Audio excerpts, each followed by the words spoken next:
Uma única aventura e um único erro foram suficientes para transformar viagens românticas em tragédias irreversíveis. Número 1.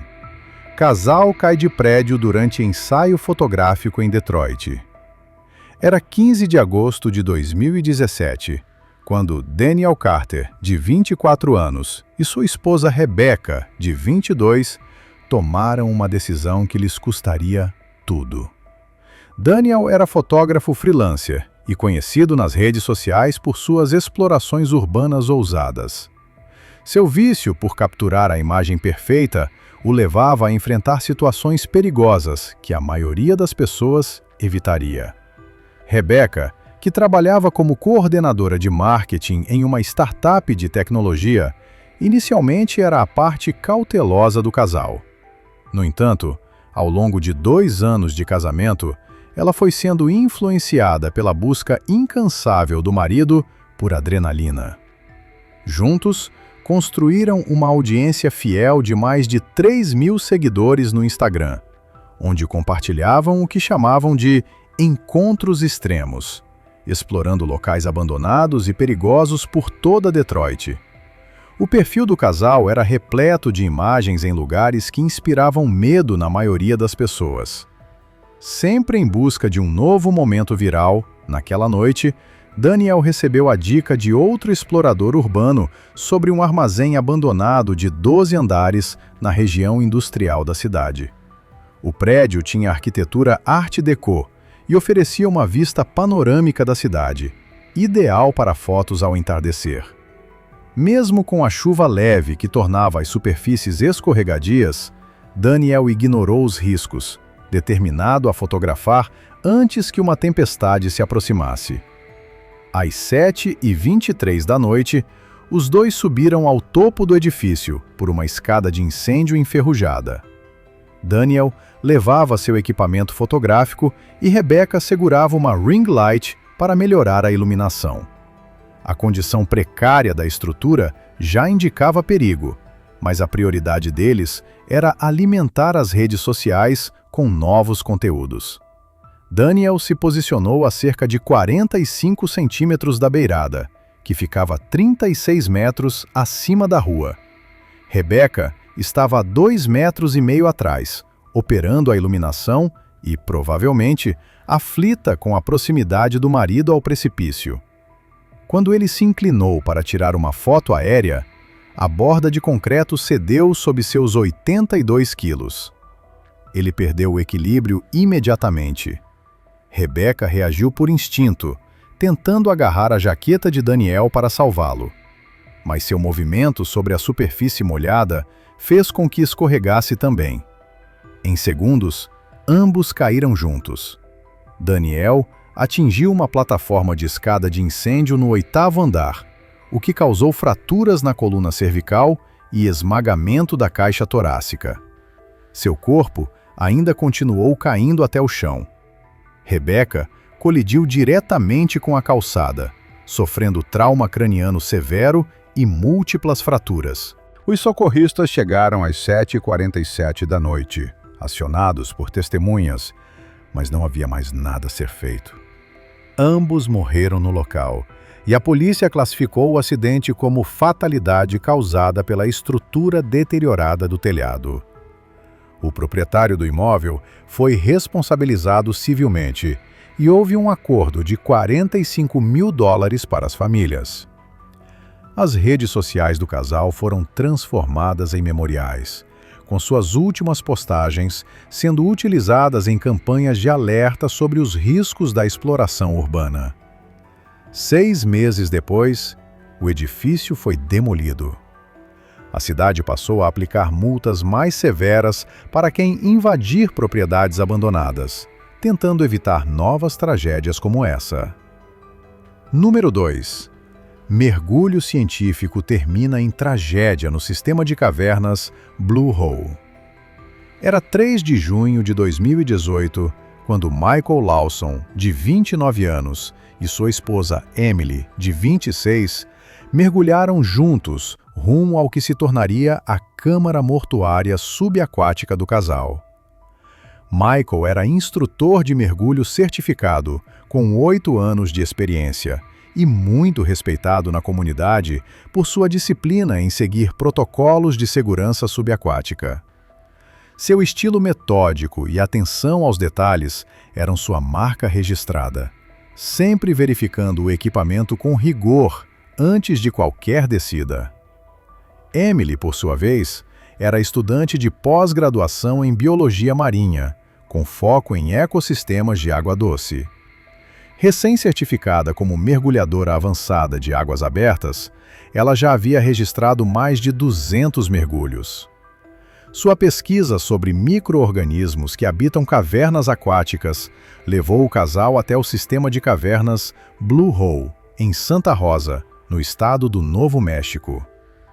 Emily precisava coletar amostras em profundidades superiores a 25 metros para sua tese. Eles chegaram ao Blue Hole às 9 da manhã, com todo o equipamento necessário para um mergulho técnico: cilindros duplos, câmeras subaquáticas e instrumentos especializados para coleta. As condições climáticas estavam ideais na superfície, mas Michael notou sedimentos incomuns em suspensão, o que indicava possível atividade geológica recente na caverna.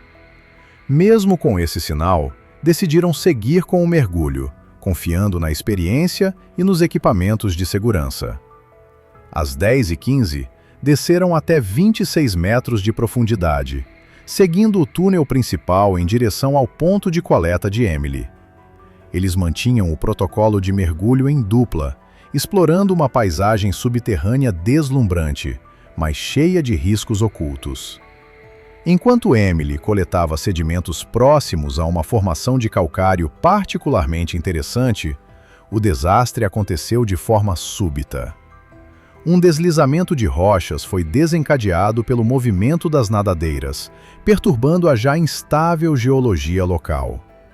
Uma rocha de aproximadamente 3 toneladas desabou, bloqueando completamente a passagem principal de saída da caverna. Os dois estavam presos, sem rota de fuga visível. Michael tentou liberar o caminho com sua faca de mergulho e com as próprias mãos, mas o esforço intenso consumiu rapidamente o suprimento de ar dos dois. Além disso, a movimentação provocou uma nuvem de sedimentos que reduziu a visibilidade a praticamente zero, tornando impossível qualquer tentativa de orientação.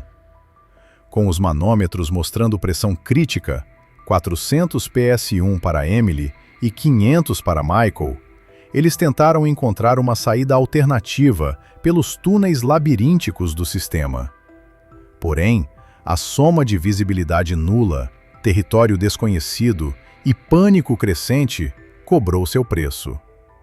Naquela profundidade, os dois começaram a sofrer os efeitos da narcose por nitrogênio, condição que prejudica a clareza mental e o julgamento ao respirar ar comprimido.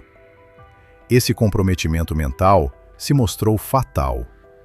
Desorientados e sem ar, eles nadaram em círculos, sem conseguir sair da armadilha subaquática. Às 11h42 da manhã, ambos os reguladores pararam de fornecer ar respirável. Michael e Emily morreram afogados na escuridão e no frio, seus corpos repousando a cerca de 60 metros do ponto onde o caminho estava bloqueado. Mergulhadores especializados encontraram os corpos 18 horas depois, em um túnel estreito onde os dois fizeram uma tentativa final e desesperada de encontrar oxigênio.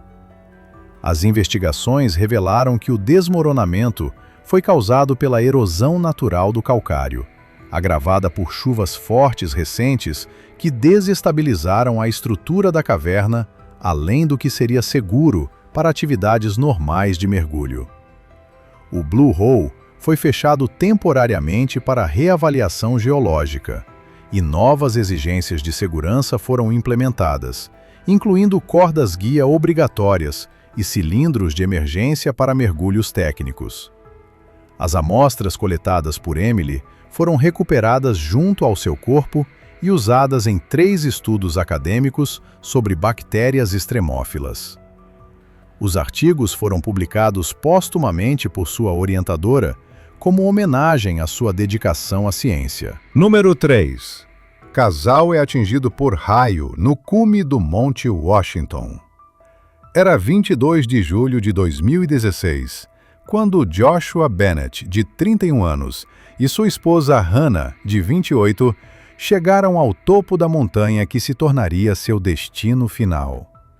Joshua trabalhava como engenheiro de software em uma empresa de tecnologia em Boston, mas sua verdadeira paixão era escalar os picos mais altos da Nova Inglaterra.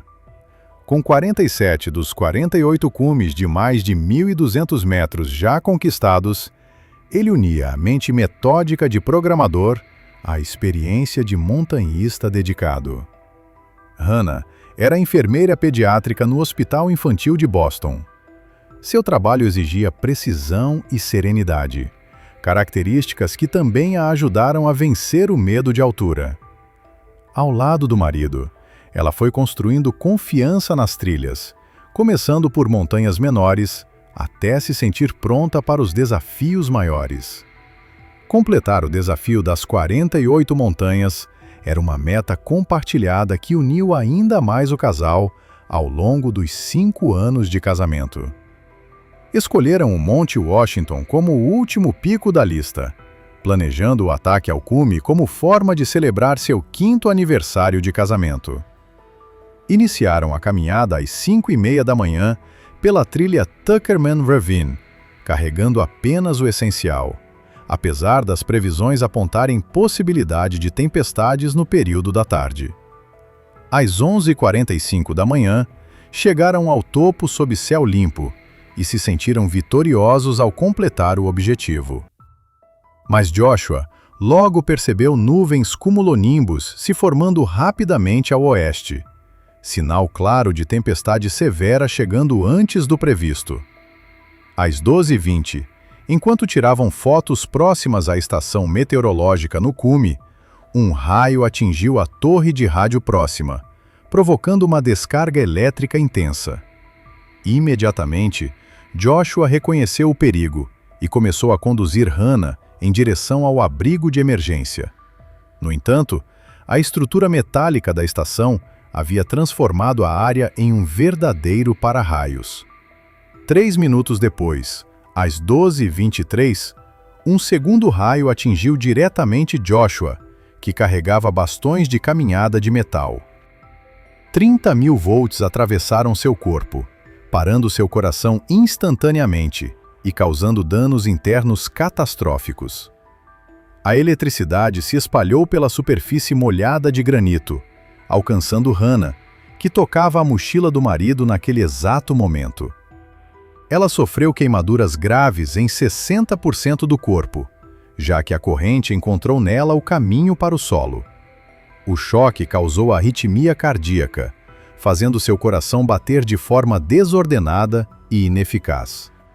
Apesar de sobreviver ao impacto inicial, os danos neurológicos afetaram sua capacidade de respirar. O controle automático do corpo foi comprometido, e Hannah morreu 14 minutos depois, seu organismo parando de funcionar por completo. Os corpos permaneceram imóveis no cume de granito enquanto a tempestade continuava ao redor. Funcionários do Observatório do Monte Washington os encontraram às 2h15 da tarde, após a passagem da tempestade. Ambos apresentavam marcas típicas de queimaduras causadas por raios. A investigação conduzida pelo Serviço Nacional de Meteorologia concluiu que o raio fazia parte de uma tempestade severa que gerou mais de 400 relâmpagos num raio de 16 quilômetros. Como resultado, novos protocolos de segurança foram criados, exigindo a evacuação imediata de todas as pessoas acima da linha das árvores, assim que raios forem detectados a menos de 16 quilômetros da montanha. Número 4. Avalanche fatal encerra passeio de Dia dos Namorados nos Alpes do Colorado. Era 14 de fevereiro de 2019, quando Christopher Hayes, de 33 anos, e sua esposa Olivia, de 30, iniciaram o que seria seu último passeio juntos em meio às montanhas cobertas de neve. Christopher era instrutor profissional de esqui e também dava cursos de segurança contra avalanches. Com 15 anos de experiência em esqui fora de pista e certificação nível 3 em avaliação de risco de avalanches, ele era altamente capacitado em ler o terreno e interpretar as condições da neve. Olivia trabalhava como fisioterapeuta especializada em lesões esportivas. Sua mente analítica e foco em detalhes a tornaram referência em ajudar atletas a se recuperarem de lesões graves. Praticante avançada de esqui, ela vinha se aventurando no backcountry havia 8 anos, sempre sob a orientação cautelosa de Christopher. Ao longo do tempo, desenvolveu a técnica e a percepção de montanha necessárias para aventuras sérias em ambiente alpino. Para celebrar o Dia dos Namorados, o casal planejou uma expedição de esqui até uma bacia escondida próxima a Aspen, um local que conheciam bem e já haviam esquiado com segurança mais de 20 vezes em temporadas anteriores. Partiram às 7 da manhã com todo o equipamento de segurança, sondas, pás, localizadores de avalanche e dispositivos de comunicação de emergência. Christopher analisou o boletim de avalanche que indicava perigo considerável. Mesmo ciente disso, avaliou que o risco era administrável, com uma rota bem planejada. As condições incluíam cerca de 45 centímetros de neve recente sobre uma camada profunda e frágil. Uma combinação que gerava uma situação instável de laje, reconhecida por ele, mas que acreditava poder contornar com sua experiência. Às 11h30 da manhã, Christopher iniciou a descida por uma encosta inclinada a 35 graus. No entanto, assim que suas pranchas tocaram a superfície carregada pelo vento, uma laje instável se rompeu, desencadeando uma avalanche de cerca de 30 metros de largura por 1 metro de profundidade. A fratura atravessou toda a face da montanha. Christopher foi imediatamente arrastado pela massa de neve, sem tempo para escapar. A avalanche o lançou por mais de 250 metros morro abaixo, arrastando-o entre árvores e pedras com violência, enquanto Olivia observava tudo, impotente, de um ponto seguro mais acima. Ela ativou o localizador de avalanche e iniciou a descida para tentar resgatar o marido, aplicando todos os protocolos de resgate que haviam praticado inúmeras vezes. No entanto, ao atravessar uma seção da encosta instável, provocou uma segunda avalanche, apenas 4 minutos depois. A nova massa de neve desceu rapidamente, pegando Olivia de surpresa enquanto ela rastreava o sinal de Christopher. Os dois acabaram soterrados sob uma camada de neve com profundidade entre 1 metro e 82 metros e 40. Neve compactada como concreto. Christopher sofreu uma fratura cervical ao colidir com pedras escondidas e morreu instantaneamente. Olivia caiu em uma cavidade de ar e conseguiu respirar por algum tempo, mas estava completamente imobilizada pelo peso da neve. Ela permaneceu viva por cerca de 35 minutos, mas acabou sufocando com o acúmulo de dióxido de carbono em seu pequeno espaço de ar. A neve formou um selo impenetrável, impedindo a entrada de oxigênio. As equipes de resgate localizaram os sinais dos localizadores às 3h45 da tarde. Quando desenterraram os corpos, ambos já estavam sem vida. A investigação concluiu que o fator decisivo foi o carregamento de neve pelos ventos da noite anterior, um fenômeno que não havia sido refletido nos boletins da manhã. O Centro de Avalanches do Colorado revisou seus modelos de previsão para melhor identificar eventos rápidos de carregamento por vento em terrenos semelhantes. Número 5. Gases tóxicos matam casal em área geotérmica restrita. Era 8 de setembro de 2015, quando Ryan Chandler, de 27 anos, e sua esposa Megan, de 25, entraram em uma zona proibida que acabaria se tornando seu túmulo natural. Ryan era estudante de pós-graduação em geologia, pesquisando atividade geotérmica, com foco em emissões de gases vulcânicos e seus impactos ambientais. Sua curiosidade científica frequentemente suplantava o bom senso, levando-o a coletar dados em locais perigosos que outros pesquisadores evitavam. Megan trabalhava como guarda-parque em um parque estadual em Utah, com vasta experiência em segurança ao ar livre.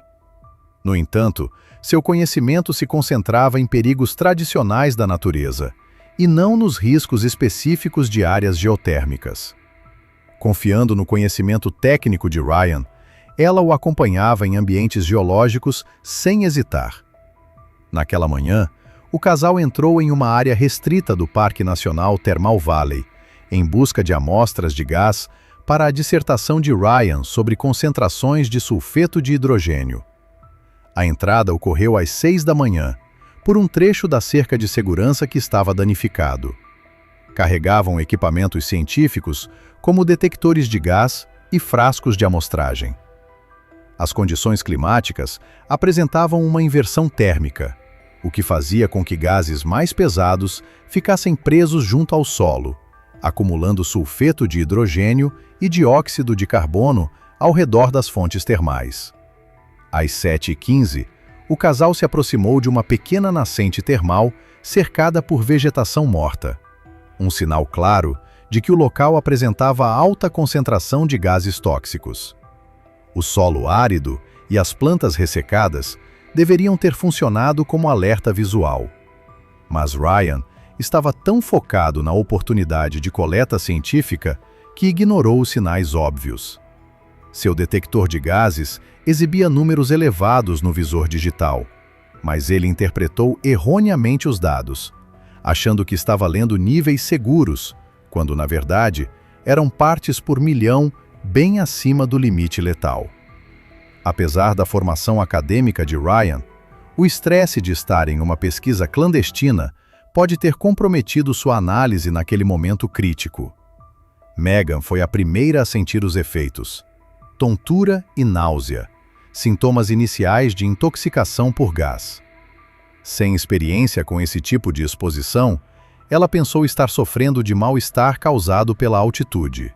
Ambos entraram, às 7h23, em uma depressão natural, onde havia uma concentração letal de sulfeto de hidrogênio. O gás ultrapassava 1000 partes por milhão, muito acima do limite de 700 partes por milhão, considerado imediatamente fatal.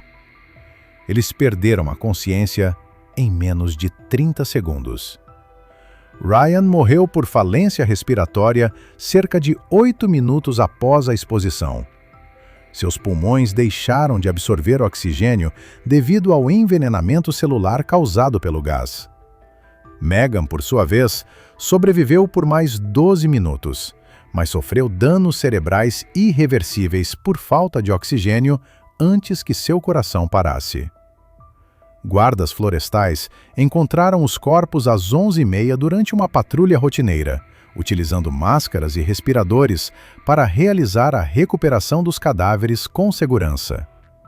Os laudos toxicológicos confirmaram níveis letais de sulfeto de hidrogênio no sangue dos dois, 15 vezes acima do limite considerado imediatamente perigoso. O parque instalou novas placas de aviso e reforçou as barreiras de segurança em torno das fontes termais, além de aumentar as multas para invasões em áreas proibidas.